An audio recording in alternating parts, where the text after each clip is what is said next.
You don't need rank or you don't need a manager status to change someone's mood or change anything, like you can make that difference in someone's life. And I feel like that's where you can start taking control over your environment.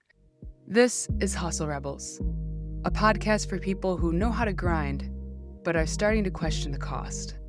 I'm Renee, and here we talk about success, burnout, and nervous system regulation without glorifying exhaustion or sacrificing your health, relationships, or your sense of self, and without pretending ambition is the problem. Let's get into it.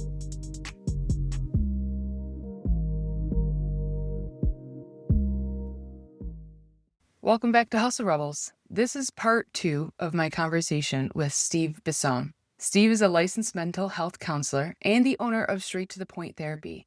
He works closely with first responders and high performers who are carrying more than they're willing to admit, and he's known for being direct, practical, and honestly kind of allergic to anything that sounds good but doesn't actually work.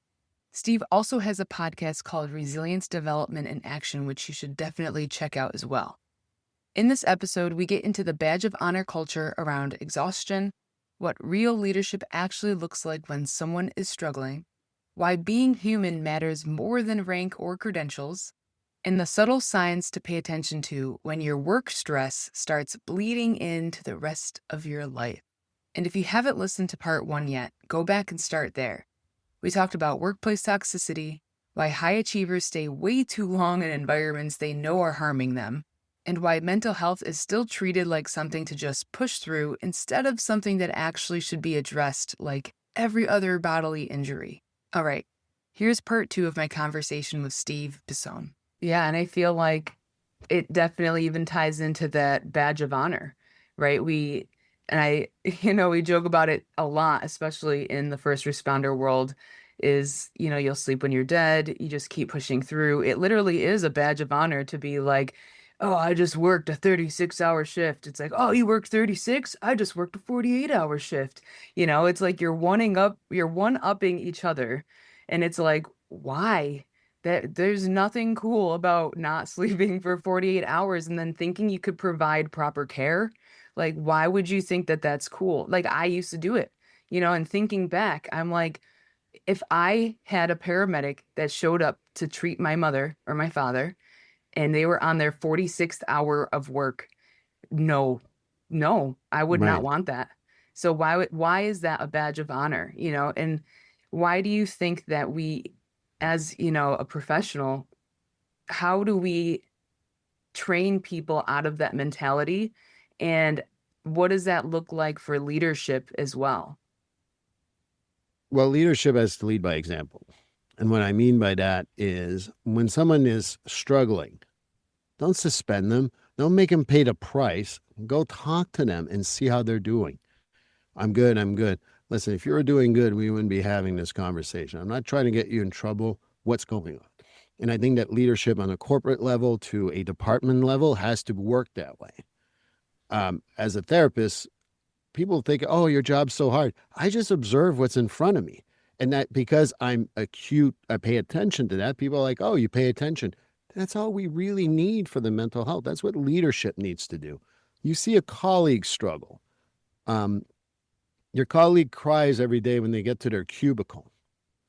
You can't, like the first time you check and then after that it gets uncomfortable. No, don't get uncomfortable going, damn, Rachel, what the hell's going on? Are you okay? And you can pay attention and be mindful of that. Let yourself be open. You as a colleague, like I know I'm a therapist and all that, and I'm not crapping on my profession, but you as a colleague in the corporate world to the non-corporate world to police, you're paying attention to the person, and if they look like crap and all that, you don't need to be rude about it. But you're like, wow, you're having a hard time. They ain't looking good. And I know that that sounds super cold, but people who are struggling will be like, someone noticed. Because sometimes that's all people want. They want someone to notice. I mean, I don't know about you, but it certainly happened to me when I was having a hard time when my dad had cancer. I was having a hard time in general. The best one I ever had is a colleague who I rarely talked to, who worked in the building I worked at, came in like, I don't want to be mean, but you've been looking really like crap in the last couple of days. And then I had a 15-minute cry slash information session about my dad's illness. I don't know if I felt great about it, but I felt a little liberated afterwards. And the other person, just because they opened that up, are someone that I continue talking to regularly because they let me have my moment. I think stop thinking that giving a moment to someone means they're going to dump on you all the time. You can set limits and boundaries. That's your job as a human being, frankly. But if someone's having a hard time, don't look at it and try to run away or look the other way. Oh, Jimmy looks like he's drinking every fucking day when he comes in. Then say something. You don't need to embarrass him in front of people, but grab him on the side. Say, hey, Jimmy, you know what? Vodka doesn't smell much, but I can smell it. So there's got to be a problem here. I don't want to do it in front of people. What can I do to support you? I know that sounds absolutely harsh if you think they're just listening to the podcast right now. But Renee smiled, and I know a lot of people who are listening to that smile because they're like, gee, I wish someone did that for me. And I think that's why, like, for me, go check on Rachel. Yeah. Well, I can tell from experience that when I was at my darkest point at my last department, that there was many times where I just wished someone had reached out to me, because one of the biggest signs for me knowing that what I was in my darkest times was withdrawing from my group.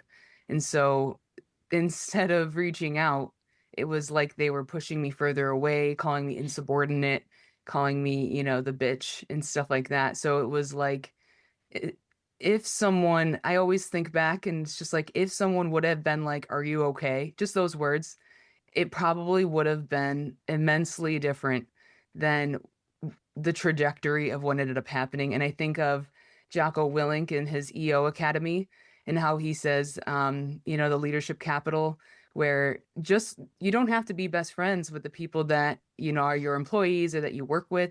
You just have to be human, just ask them how their day is going, ask them how their family is going, just ask them how you can support them in their role, just these very simple actions and just making them feel human is a deposit into the capital of helping them. And But I got to stop you because human is exactly the important part. We're all humans, whether you have 14 bars on like 15 things on your lapel or you had none. You are a $4,000 suit corporate person or you're $10 bought at Salvation Army stuff. We're all human. And we all have that similar thing of having one person caring for us means the world. You want to prevent suicide in this world? Ask someone when they don't look good what's going on. And one of the important things, I know what you said, it would have felt good if people asked you, but I'm pretty sure if it was around the table and in front of everyone going, what's wrong with you, would have right. probably not flown over really well. That's the other part too. Be personal with people. So I wanted to stop that because it really is about, you can ask someone like, the hell's wrong with you? And that's going to just shut them down. But if I'm alone with you or we're just grabbing chili or frankly, we're just going outside for lunch. Hey, I don't know. You haven't been looking at yourself lately. What the hell is going on? I know my language is not the most professional for people, but the bottom line is the person will highly likely go, they cared enough to see. They won't pay attention to the language. They'll say he cared enough to see and didn't do it in front of a staff meeting going, hey, Lucy, you haven't been pulling your weight as a salesperson. What the hell's going on? Are you okay? That means nothing. That just means humiliation. Individual, you talk about leadership, going to see people. You don't need to fix their problems. Hey, you know what, Renee? You used to have so much energy. What happened? Well, look, I feel for you. I don't know if I can fix it, but you know what? Maybe you can talk to someone. Maybe you can go see Johnny or talk to Rachel again. Sorry, Rachel comes up a lot here. I told you I would do it anyway. But the Yeah, bottom, what's that?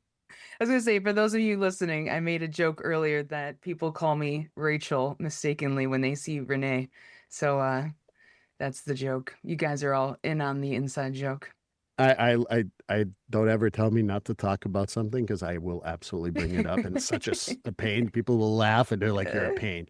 But that's again, this is like, and again, Renee's known me for a while, but that's even like if Renee wasn't doing well, but she knows we have this inside joke and I keep on bringing it up, it elevates her mood a little bit. And like, oh, Steve pays attention to what I'm saying. He cares for me. Those are the little things that you don't need to have a 14 badges. You don't need to have a $5,000 Armani suit. You can just be a human being and ask these things and be funny and laugh and have that little inside joke. Because when you have an inside joke with someone, I don't know about you guys, but that little inside joke just warms you up a little bit and you don't feel as bad. Yeah. Well, that's what a great point that you make too, is that you don't need rank or you don't need a manager status to change someone's mood or change anything, like you can make that difference in someone's life. And I feel like that's where you can start taking control over your environment, is realizing that you don't need to be in a leadership position. I always go back to the fact of the senior guy, right? The senior guy is someone who never cared enough to want to be promoted in some fashion, but still wanted to make a difference just inherently because they love the job so much. And so Right. they take on the role of just helping out the rookie, helping out the newbie. And it's just like something that they never had to be told to do. They never had to be asked. They just wanted to do it. So whether you're in corporate or whether you're in a first responder world, it's something that you can do just like you were saying as a human. If you just take someone under your wing and just see how they're doing and just teaching them, making them feel like they're important in some way, I feel like is just leaps and bounds. Those are the main people that I can remember that had helped me through without if I probably went up to them and was like, "You made such a huge impact in my last 10 years of my fire career." They'd probably be like, "I never knew that," you know? Because they never intended to do that and they're not like huge leadership rank or anything. I, you, the other part that I want to add is you don't need masters to care for people. I don't just because I have a Right. master doesn't even mean I care more for people. In fact, I might be actually colder. I don't think I am, but it could be. That's the other part too. Well, I don't have the psychology. Do you know how to talk to people? Yes, then you have the psychology ability. A piece of paper doesn't make you better at that, just a piece of paper. I think that's what you talk about rank and all that. I tell people like where I learned most of my life is my family. Like I'm white collared, right? I sit in a freaking chair and I let people talk to me and I make money off of it. But I grew up like my uncle was a farmer, the other one was a mechanic, others work in the supermarket. My cousin, who's the same age as me, has run 3, 4 supermarkets. And I've learned more from that crowd than sitting in a classroom ever. And I think that that's what I tell people. It's not about education, it's about paying attention. And when you talk about emotions, I can give you every book in psychology. It's not going to make you more emotionally smart. But if you learn how to talk to people and pay attention, Right. that's what makes you emotionally smart. Yeah, and we've talked about this before because I'm trained in brain spotting, but I'm obviously not a licensed therapist or counselor. And that's something that's so beautiful about brain spotting is that as long as you're in a profession where you are helping people, you don't need to have that background of a degree or anything of that nature. And it's just proof is in the pudding of how you can help people in this type of space without having those types of degrees of the paperwork behind you. It's really just a money grab at the end of the day. It's all a money grab. And you talked about it, it's a perfect example. I do EMDR, and I'm proud of doing eye movement desensitization or reprocessing. I am trained. I am not certified just because I don't want to pay for the Money extra, grab. yeah, the money grab. So, but I've done it for 10 years and I know people who've done it with me and they would tell you that I'm pretty good at it. Right. I don't know why it needs I personally don't know why it needs a degree personally. But brain spotting to me is actually faster and more effective. And it's definitely something in my list of what I want to do. And lo and behold, you don't need a license in mental health to give that. And I'm not putting down my profession. I'm just saying being human and learning what to do in the right way, you don't need the education. You don't need the paper. You don't need the state telling you you're good. You just have to have a willingness to learn and pay attention. And brain spotting, as much as I do, I'm learning about it a little bit right now. It's not about, oh, you know what? I read this one study that said that. No, brainstorming is like, it's about observation, paying attention to the person in front of you. That's it. That's all it is. Yeah. I'm simplifying, I know, but you understand what I mean. It's, to Oh, me, no, absolutely. It really, I mean, at the end of the day, it's a lot simpler than people actually make it out to be because it's a lot more of the person healing, allowing their brain to process and heal itself, which, taking out the ego of a lot of therapists, which is oh hard yeah, to do. and the hustle, the stuff that you got to remember is what I've said to people. I've seen 10,000 people, and I have healed zero. I've given them, a lot of them, resources in order for them to heal themselves. That I've done significantly well. But I've never healed a human being. I've never fixed a human being. Hell, I'm still working on me. Never mind healing other people. But the tools that you can give just by being there. There's people who said to me, wow, you're a good listener. I didn't even intervene, but being there to listen gave them the hope they wanted. That's not a degree. That's not, you don't need to be up the corporate ladder. I don't want to chase that stuff anyway. Be a human being with another human being, and the human being will be really grateful for that. I don't know. It seems like a pretty simple principle for me. Right. Speaking of which, for someone who's listening and realizing this is me, I am that person who is working for a badge of honor and I am overworking myself. I'm on the verge of over burnout and no one's reaching their hand out for me.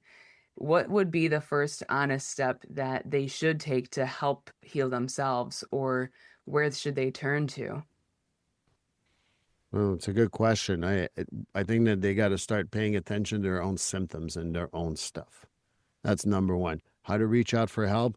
Look, I'll be perfectly honest. Therapists who are good are usually full, and the therapists who are not are either new or maybe not as good. So finding a therapist is not always what I recommend.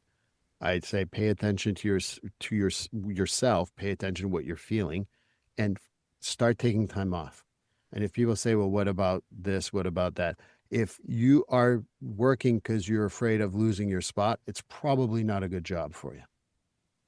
Because if I went out sick for 3 months right now, I have, not every week, but I have 70 clients total. Guess what? I would guarantee at least 50 would be like, no, I'll wait till you're back. I care for you. People don't care if if you are not feeling well, take the time off. And if you need the time off, pay attention to why you need the time off and pay attention to those symptoms. If you can get a therapist, that's great.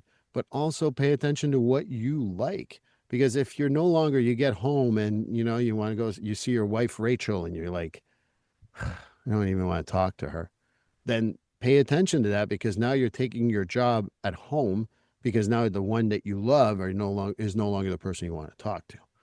If Renee calls me on my cell phone, but because I've just done with my job and I'm sick and tired of it, but I don't know it, and I see Renee's name and I go, ugh, pay attention to that for real, because Renee didn't do anything to you. She just called you. But that's where you pay attention to these little things. If the rest of the world is annoying you, but you're not willing to talk about it at work or say that they're doing, that's another sign to me. If you're hurting your relationships outside of work, that's definitely a big sign to me. Is that what you were looking for? I don't know. Yeah, no, I feel like that's a great landing point to end on, unless you have any final thoughts that you want to leave them with. No, I don't. I just think that, I know you're going to do this, but I really appreciate you letting me be on. This is something that I'm very excited about, being on your podcast. I am a listener of the podcast. Yes, I didn't listen to this week. I understand, but give me a break. And, truthfully, that's, once you realize that you don't need to hustle to be successful, you'll actually hustle less and be more successful. It's really strange, but it's the truth. It is true, which is why we started this podcast, because we're trying to obtain sustainable success in a healthier manner where we're not sacrificing our well-being and our relationships, because there is a better way. We've just been ingrained that it has to be a 9 to 5 and we're just draining ourselves dry, Yeah, exactly. which is not necessary. It is not. Absolutely not. But Steve, This is a very powerful conversation that I've appreciated, and I think that the listeners are going to gain a lot of insight. So thank you for being so direct and grounded in it. And before we wrap up, where is the best place for the listeners to find you and your work? You can go to my website, steve-bisson, bisson.com. You can go there. My Instagram is not something I care so much about anymore. In my social media, I do put some stuff, but you can go check that out under Real Steve Bisson, or I like to say Real Steve Bisson because, it's a little fancier. And then really go listen to my podcast, Resilience, Development, and Action, First Responder Mental Health. Even if you're not a first responder, I think people can benefit from the conversations we have. And I had Renee on, I want to say about 3 months ago. So if you want to go back and listen to that, we had a powerful conversation exactly on this subject. So please go back. But that's the 3 best ways to reach me. Great. And we'll also make sure that Steve's links are in the show notes as well, including his podcast, Resilience, Development, and Action, and his practice straight to the point therapy. And for everyone listening, if this conversation resonated, I ask you to do 3 simple things, which is subscribe to the podcast so you don't miss future episodes. Share this with someone who needs to hear it. And if you want to help keep this show independent and honest, consider supporting the podcast because those links are all in the show notes as well. This is Hustle Rebels, where we do not demonize ambition, but we do question the cost. So thank you for listening.